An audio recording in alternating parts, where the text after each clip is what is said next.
नमस्कार दोस्तों, मैं हूं डॉक्टर ब्रजेश और मैं हूं डॉक्टर प्रदीप महेश्वरी। प्रदीप, बता मेरे को कि भाई अगर मेरा बोन की जो स्ट्रेंथ अच्छी है कि नहीं है, ठीक है, मुझे अगर ये पता करना हो तो मुझे क्या करना चाहिए? तो रेडियोलॉजिकली एक मशीन रहता है डेक्सा स्कैन करके। अच्छा।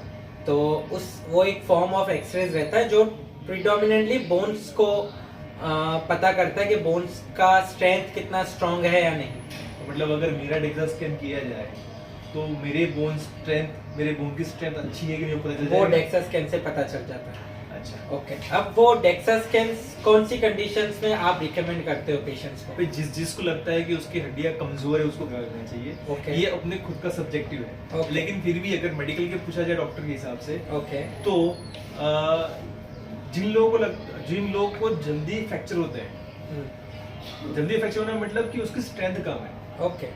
या तो फिर मान लो कि अगर वो गिरे हैं या उनको चोट लगी है, वो बहुत ही कम थी, मतलब मान लो कि 1 फीट की ऊंचाई से गिरे हैं, ओके। और उनका कुछ पैर फ्रैक्चर हो गया। ओके। जैसे होता है हमारे ओल्ड एज में। ओल्ड एज जो बूढ़े होते हैं, ठीक है, वो नॉर्मली बाथरूम में जाते हैं, वहां पे फिसल गए, पड़ गिर जाते हैं और तुरंत फ्रैक्चर हो जाता है। और वहां पे फीमर नेक जो यहाँ का होता है हड्डी, वो कॉमन फ्रैक्चर है, क्योंकि उनकी उम्र है और उम्र के हिसाब से आपका कैल्शियम का लेवल कम होता है, आपके साथ आपकी जो बोन की स्ट्रेंथ है वो भी कम होती है।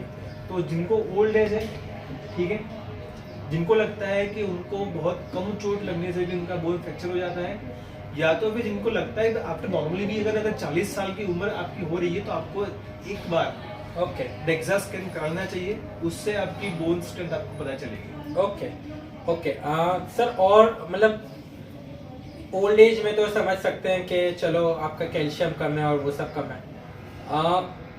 वैसे और कौन सी कंडीशंस है जिसमें, जैसे आपने एक बोल दिया फ्रैक्चर है, एक ओल्ड एज है, काफी आजकल फीमेल्स भी बोलते हैं कि उनको भी कराना चाहिए, तो उनका क्या कंडीशन रहता है कि कब कब कराना चाहिए? फीमेल में specifically female are protected, means females के जो बोन्स हैं, these bones are protected by the cover of the hormones. Okay.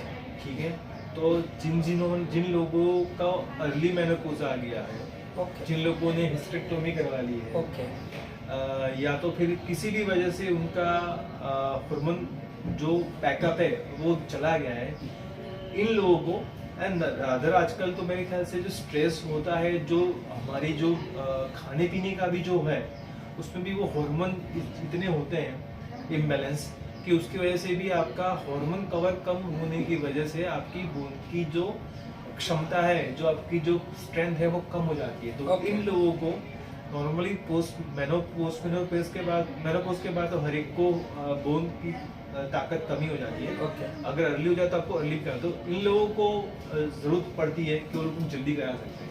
Okay, तो चलो डेक्सा स्कैन में रिपोर्ट एबनॉर्मल आता है, तो वो बोन्स की स्ट्रेंथ दवाई से इंक्रीज हो सकती है बाद में? See depends. एक तो है कि अगर आपकी खाने की जो खाने की आपकी जो सिस्टम है, वहाँ पर आपका कैल्शियम, विटामिन डी, अगर ये आपको कम मात्रा में मिल रहे हैं, तो अगर आपको न्यूट्रिशनल डेफिशिएंसी है कैल्शियम की या तो विटामिन डी की, तो वहाँ पर आपका बोन वीक हो सकता है, जो आपका इसकी सप्लीमेंट लेने से सही हो जाएगा। ओके।